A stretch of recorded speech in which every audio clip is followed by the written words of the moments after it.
Hello students, how are you? Welcome back Mehta school digital classes. देखो, पिछले कुछ time से ये रिएक्शन वाला हमारा चैप्टर चल रहा है।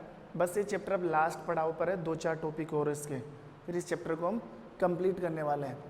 अभिक्रियाओं के प्रकार हम पढ़ रहे थे, जिसमें कुछ टॉपिक हमने क्लियर किए थे। संयोजन अभिक्रिया, वियोजन अभिक्रिया, विस्थापन अभिक्रिया, उदासीनीकरण अभिक्रिया, ऑक्सीकरण अपचयन अभिक्रिया और तीव्र एवं धीमी अभिक्रिया, यानी कि 6 रिएक्शन हमने कंप्लीट कर ली थी।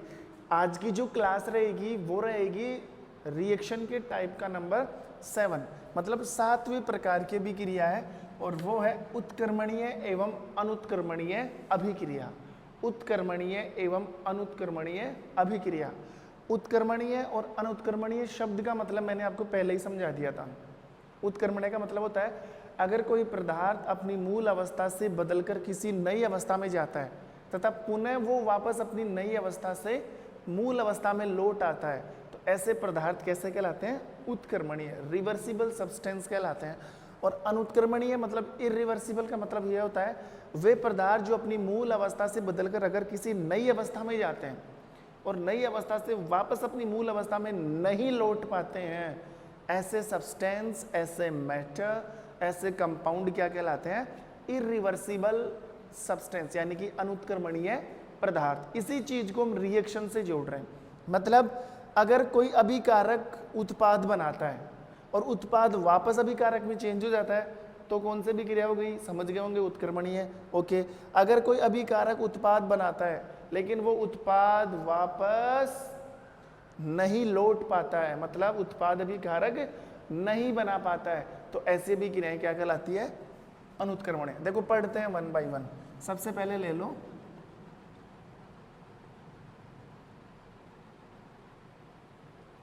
उत्क्रमणीय अभिक्रिया। उत्क्रमणीय अभिक्रिया। देखो, उत्क्रमणीय अभिक्रिया का मतलब होता है कि कोई क्रियाकारक या कोई अभिकारक उत्पाद में बदलकर वापस अभिकारक में चेंज हो जाए, ऐसे भी क्रियाएं क्या कहलाती है? उत्क्रमणीय अभिक्रियाएं कहलाती है। कहने का मतलब यह है कि क्रियाकारक किस में चेंज हो जाए? उत्पाद में, और उत्पाद वापस किस में चेंज हो जाए? क्रियाकारक में। वह रासायनिक अभिक्रिया जिसमें क्रियाकारक उत्पाद में बदलते हैं तथा उत्पाद पुनः क्रियाकारक में बदलने की क्षमता रखते हैं, ऐसे भी क्रियाएं क्या कहलाती है? उत्क्रमणीय। और ऐसे भी क्रियाओं के लिए हम इस चिन्ह का इस्तेमाल करते हैं। देखो इस चिन्ह का, ये जो चिन्ह आपको नजर आ रहा है ना, ये चिन्ह किसका है? यह चिन्ह उत्क्रमणीयता का चिन्ह है। ये किसका चिन्ह है? उत्क्रमणीयता का चिन्ह। और इसका मतलब है, देखो क्रियाकारक कन्वर्ट हो रहे हैं किसके अंदर? उत्पाद के अंदर, लेकिन वापस उत्पाद भी कन्वर्ट हो रहे हैं किसके अंदर? क्रियाकारक। तो क्रियाकारक से उत्पाद और उत्पाद से वापस क्रियाकारक, तो ऐसे भी क्रिया उत्क्रमणीय है। यदि कोई क्रियाकारक अपनी मूल अवस्था से किसी नई अवस्था यानी कि उत्पाद में लौटता है, तो उत्पाद वापस अपनी मूल अवस्था यानी कि क्रियाकारक में आ सकता है। ऐसे भी क्रिया क्या कहलाती है? उत्क्रमणीय अभिक्रिया कहलाती है। ठीक है। और ऐसी अभिक्रियाओं में ध्यान देना, ऐसी अभिक्रियाओं में क्रियाकारक या अभिकारक कभी भी शून्य नहीं होता है। इसका मतलब ये नहीं होता कि क्रियाकारक उत्पाद में बदल रहा है तो ये शून्य हो गया, इधर जाके 100% बन गया, फिर ये वापस बनेगा। नहीं, क्रियाकारक से उत्पाद बना और वापस उत्पाद से क्रियाकारक बनना चालू हो जाता है। मतलब ऐसी भी क्रियाओं में क्रियाकारक की सांद्रता कभी भी शून्य नहीं होती है।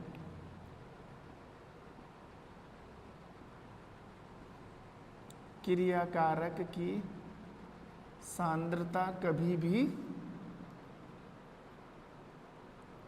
शून्य नहीं होती है। ऐसे भी क्रियाएं 2 दिशाओं में चलती है, इधर भी और इधर भी। ये अभिक्रिया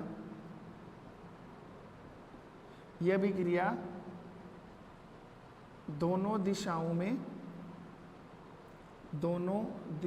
में पूर्ण होती है। बात समझ में आ रही होगी? उत्क्रमणीय अभिक्रिया का मतलब समझ गए होंगे। क्रियाकारक की सांद्रता कभी भी शून्य नहीं होती। देखो क्रियाकारक से उत्पाद बन रहा है, ये आप जानते हो, उत्पाद से वापस क्रियाकारक बनेगा, ये भी आप जानते हो, कैसे भी क्रियाओं में, उत्क्रमणीय भी क्रियाओं में। लेकिन क्रियाकारक बनते बनते जब उत्पाद बनता है ना, इसका मतलब ये नहीं कि क्रियाकारक पूरा ही उत्पाद में चेंज हो गया, नहीं, क्रियाकारक कभी भी शून्य नहीं होगा। क्रियाकारक शून्य नहीं होगा, क्रियाकारक से उत्पाद बन रहा है ना, तो जैसे ही क्रियाकारक की सांद्रता कम होती जाएगी और उत्पाद की सांद्रता बढ़ती जाएगी, ये जीरो नहीं होगा। जब इसकी सांद्रता कम होती जाएगी ना, तो उत्पाद वापस क्या बनाना स्टार्ट कर देगा, क्रियाकारक बनाना स्टार्ट कर देगा। देन वी के नोट से हम तभी तो ये कह सकते हैं कि क्रियाकारक की सांद्रता कभी भी शून्य नहीं होती है। क्रियाकारक से उत्पाद बनता है, उत्पाद से क्रियाकारक। जैसे ही क्रियाकारक से उत्पाद बनता है और क्रियाकारक की सांद्रता कम होती जाती है, तो उत्पाद पुनः क्रियाकारक बनाना स्टार्ट कर देता है। ये अभिक्रिया दोनों दिशाओं में पूरी होती है। दोनों दिशा का मतलब देखो, एक दिशा तो ये है और एक दिशा ये है, तो ये अभिक्रिया कितनी दिशाओं में पूरी हो रही है, 2 डायरेक्शन में कंप्लीट हो रही है। समझ गए? ठीक है। जैसे मान लो A प्लस B क्रियाकारक है, इनसे क्या बन गया, C प्लस D उत्पाद बन गया। तो इसको हम ऐसा तो लिख सकते हैं ना, C प्लस D, इससे वापस क्या बना, A plus B। A B को आप क्या मान सकते हो, क्रियाकारक। ये क्या बना रहे हैं, क्रियाफल। तो ये तो क्रियाफल है ना, सी डी क्या है, क्रियाफल। इन्होंने वापस क्या बना दिया, क्रियाकारक। बात समझ में आ रही है? क्रियाकारक से क्रियाफल बन रहे, क्रियाफल से क्रियाकारक बन रहे, मतलब ये कैसी रिएक्शन हो गई, उत्क्रमणीय अभिक्रिया। अगर क्रियाकारक से क्रियाफल बनते हैं ना, तो ऐसे भी क्रियाओं को बोलते हैं अग्र अभिक्रिया, अग्र अभिक्रिया। और अगर क्रियाफल से क्रियाकारक बनते हैं तो ऐसे भी क्रियाएं बोली जाती है प्रतीप अभिक्रिया। मतलब बात समझ में आ गई होगी, 2 डायरेक्शन है। अगर ये वाली डायरेक्शन है बाएं से दाएं, बाएं से दाएं, यानी कि लेफ्ट हैंड साइड से राइट हैंड साइड। अगर लेफ्ट से राइट जा रहा है, क्रियाकारक से क्रियाफल बन रहा है, तब तो अभिक्रिया कौन सी है, अग्र अभिक्रिया। और अगर मैंने हालांकि साइन इधर का ही लगा रखा है, लेकिन ध्यान रखना ये इधर आएगा, क्रियाफल से अगर क्रियाकारक बनता है तो ऐसे भी क्रिया क्या कहलाती है, प्रतीप। लिख रखा है ना, ये अभिक्रिया दोनों दिशाओं में पूर्ण होती है। दोनों का मतलब अग्र अभिक्रिया और प्रतीप अभिक्रिया, अग्र अभिक्रिया और प्रतीप अभिक्रिया। और दोनों का एडिशन ही क्या कहलाता है, रिवर्सिबल रिएक्शन, उत्क्रमणीय अभिक्रिया। मतलब समझ में आ गया होगा। अब इसके एग्जाम्पल देखते हैं कि ऐसी कौन सी भी क्रियाएं हैं जिससे क्रियाकारक से क्रियाफल बनता है, लेकिन क्रियाफल से वापस क्रियाकारक बन जाता है। तो देखो एग्जाम्पल की बात करें, एक एग्जाम्पल है N2 प्लस S2, इससे क्या बना, NH3। अगर नाइट्रोजन के भी क्रिया हम हाइड्रोजन से करवाते हैं तो क्या बन जाता है, अमोनिया गैस बन जाता है। रिएक्शन बैलेंस नहीं है तो यहाँ पे 2 लग जाएगा और यहाँ पे 3 लग जाएगा और इधर भी 2 लग जाएगा। सॉरी, यहाँ 2 नहीं लगेगा। अब देखो इधर नाइट्रोजन 2, इधर nitrogen 2, N2 plus 3S2। Okay, अब ठीक है, नाइट्रोजन और हाइड्रोजन के बीच से क्या बना, अमोनिया बना। तो आपको तो ये वाला चिन्ह देखना है, उत्क्रमणीयता का चिन्ह। मतलब नाइट्रोजन हाइड्रोजन से अमोनिया बन रहा है और अमोनिया से वापस नाइट्रोजन हाइड्रोजन बन रही है। और अगर एग्जाम्पल की बात करें हम, तो देखो अगर पानी के भी क्रिया कार्बोनिक एसिड से करवाएं, H2O प्लस H2CO3, पानी के भी क्रिया किससे करवाई हमने, कार्बोनिक एसिड से, तो ये क्या बना देगा, H3O प्लस HCO3 माइनस। देखो पानी के भी क्रिया किससे करवाई, H2CO3 कार्बोनिक अम्ल के साथ। रिवर्सिबल साइन नजर आ रहा है, उत्क्रमणीयता का चिन्ह दिख रहा है। H3O प्लस बन गया तो इसका नाम तो क्या है, हाइड्रोनियन आयन, हाइड्रोनियन आयन। ये तो याद करो जब हमने pH स्केल पढ़ा था तब भी आया था हाइड्रोनियन आयन। और HCO3 का मतलब है हाइड्रोजन कार्बोनेट, हाइड्रोजन कार्बोनेट। तो ये दोनों भी क्रियाएं किस चीज को प्रकट कर रही हैं? ये दोनों भी क्रियाएं इस चीज को शो कर रही है इस साइन से कि ये दोनों रिएक्शन किस प्रकार की भी क्रिया है, उत्क्रमणीय अभिक्रिया है। ये चिन्ह हमें यही बता रहा है कि अभिकारक से उत्पाद बन रहे हैं, उत्पाद से वापस अभिकारक। तो ये देखो, ये दिख रहा है आपको, ये ऐसे, तो ये तो कौन सी अभिक्रिया हो गई? अग्र, और इधर आ रहा है ये प्रतीप, ये अग्र, और ये वापस आ रहा है प्रतीप। ठीक है, तो एक टाइप की रिएक्शन तो कंप्लीट, कौन सी? उत्क्रमणीय। अनुत्क्रमणीय देखते हैं। अनुत्क्रमणीय अभिक्रिया देता हूं।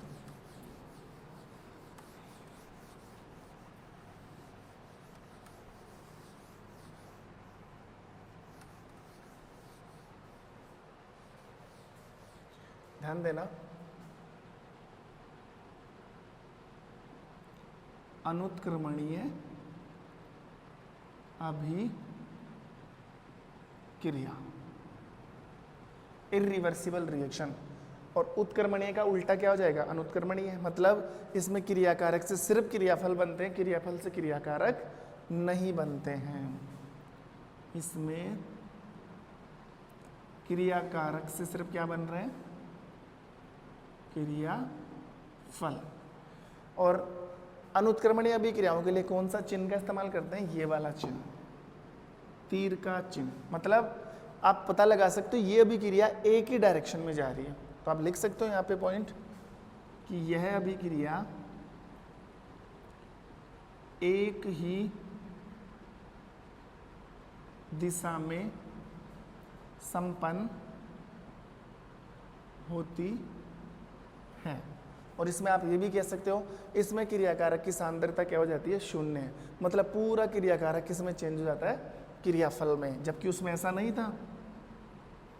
इस अभिक्रिया में क्रियाकारक, इस अभिक्रिया में क्रियाकारक की सांद्रता कैसे हो जाती है? शून्य। ये पूरा शून्य हो जाएगा, मतलब ये पूरा क्रियाकारक इसमें चेंज हो चुका है क्रियाफल में। शून्य का मतलब है क्रियाकारक अब किस में बदल चुका है? क्रियाफल में, लेकिन वापस नहीं आएगा।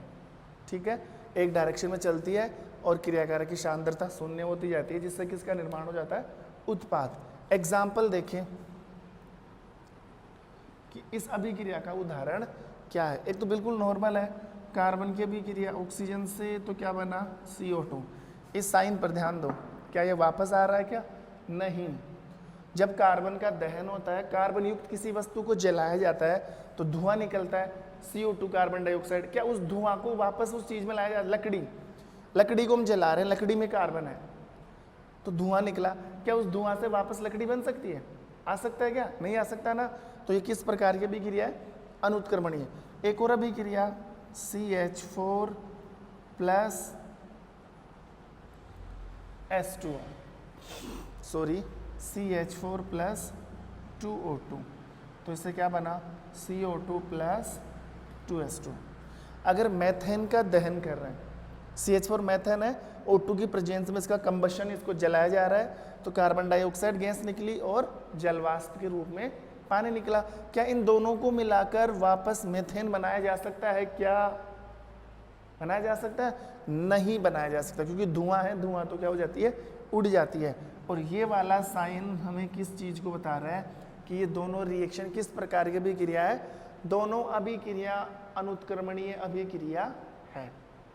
ये लो, कुल मिलाकर हमने 70% चैप्टर क्या कर लिया? कंप्लीट कर लिया।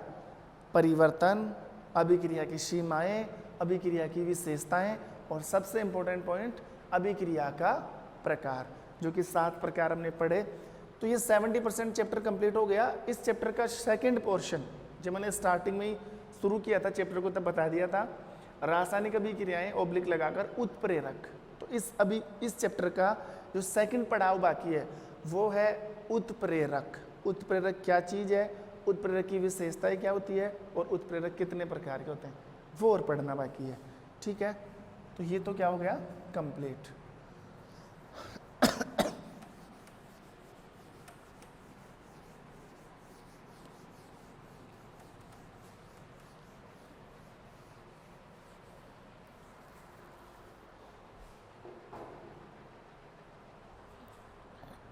देखो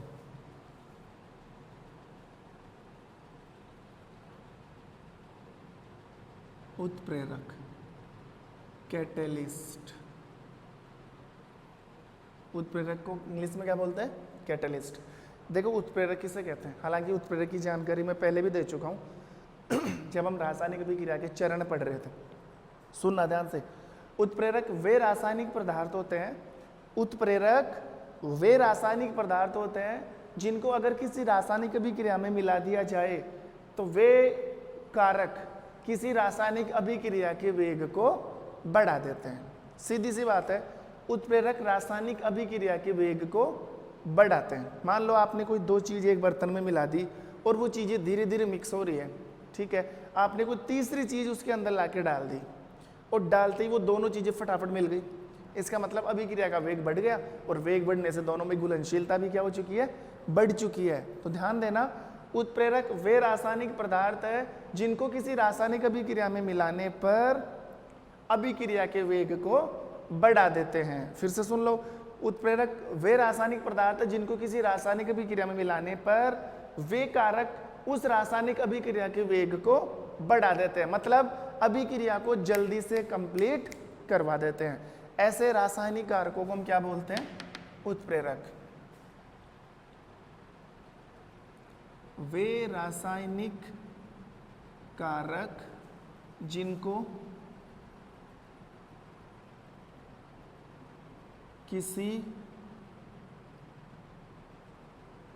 किसी अभिक्रिया में मिलाने पर, वे रासायनिक कारक जिनको किसी अभिक्रिया में मिलाने पर ये कारक उस अभिक्रिया के वेग को बढ़ा देते हैं, उत्प्रेरक कहलाते। अब देखो, वे रासायनिक कारक जिनको किसी अभिक्रिया में मिलाने पर ये कारक उस अभिक्रिया के वेग को बढ़ा देते हैं।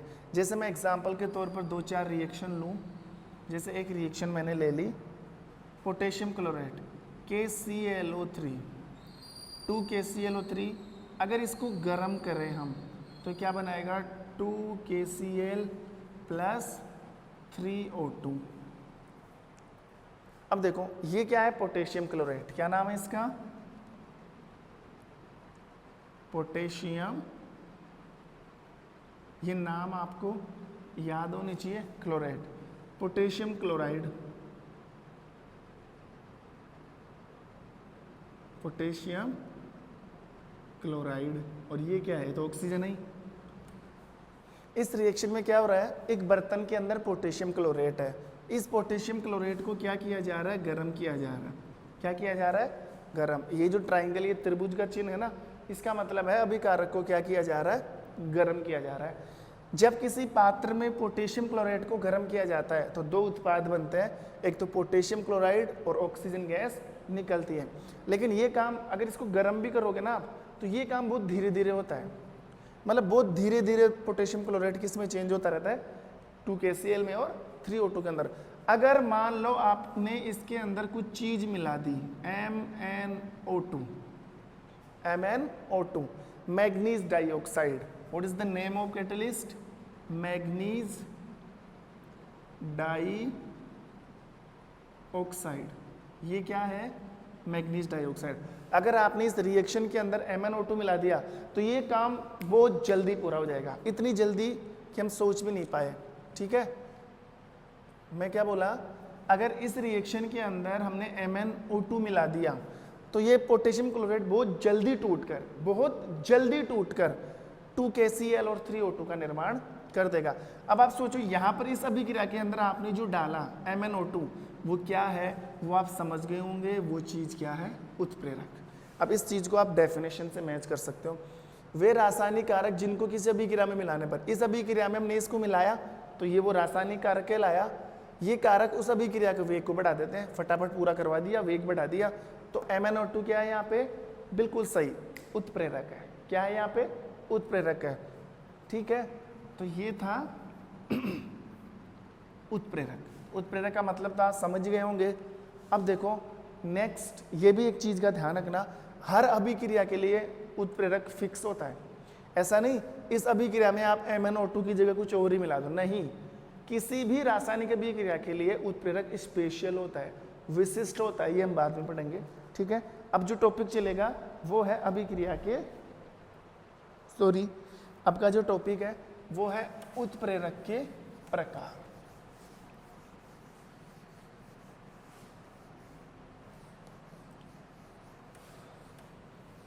देखो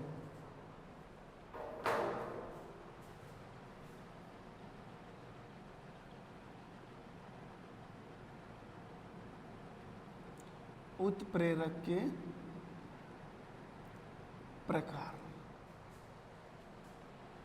अब देखो उत्प्रेरक को दो भागों में बांटा गया है। कितने भागों में? दो। एक तो अवस्था के आधार पर, अवस्था के आधार पर, और एक है क्रिया के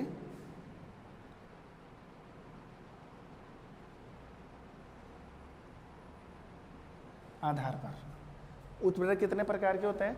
उत्प्रेरक वैसे तो बहुत सारे प्रकार के हैं, लेकिन हमने दो आधार पर इनको क्या किया है? कैटेगराइज किया है, वर्गीकृत किया है। एक तो on the basis of stages, on the basis of activity, क्रिया के आधार पर और अवस्था के आधार पर। अब अवस्था के आधार पर उत्प्रेरक कितने प्रकार के होते हैं? दो। एक तो सममांगी उत्प्रेरक, ठीक है। नंबर दो विषमांगी उत्प्रेरक। एक तो सममांगी उत्प्रेरक और एक विषमांगी उत्प्रेरक। क्रिया के आधार पर उत्प्रेरक कितने प्रकार के? चार प्रकार के। कितने प्रकार के? चार प्रकार के। अब वो चार कौन कौन से हैं? देखो, एक तो है धनात्मक उत्प्रेरक, धनात्मक उत्प्रेरक। नंबर दो ऋणात्मक उत्प्रेरक। क्रिया के आधार पर चार है, धनात्मक उत्प्रेरक, ऋणात्मक उत्प्रेरक। नंबर तीन स्वतः उत्प्रेरक, और नंबर चार जैव उत्प्रेरक। जैव उत्प्रेरक। ये लो, कुल मिलाकर हमें 6 प्रकार के उत्प्रेरक पढ़ना है। इसको कंप्लीट कर लो, चैप्टर कंप्लीट, खत्म। सममांगी उत्प्रेरक, विषमांगी उत्प्रेरक, धनात्मक उत्प्रेरक, ऋणात्मक उत्प्रेरक, स्वतः उत्प्रेरक और जैव उत्प्रेरक। अभी बिल्कुल इजी है। आप सोचोगे सर इनको 6 को एक साथ क्यों नहीं पढ़ सकते हैं, अलग अलग एक साथ क्यों नहीं पढ़ सकते, अलग अलग क्यों बांटा? तो देखो अवस्था के आधार पर ये समझ जाओगे आप। सममांगी उत्प्रेरक किसे कहते हैं? वह उत्प्रेरक जिसमें क्रियाकारक, क्रियाफल और उत्प्रेरक। देखो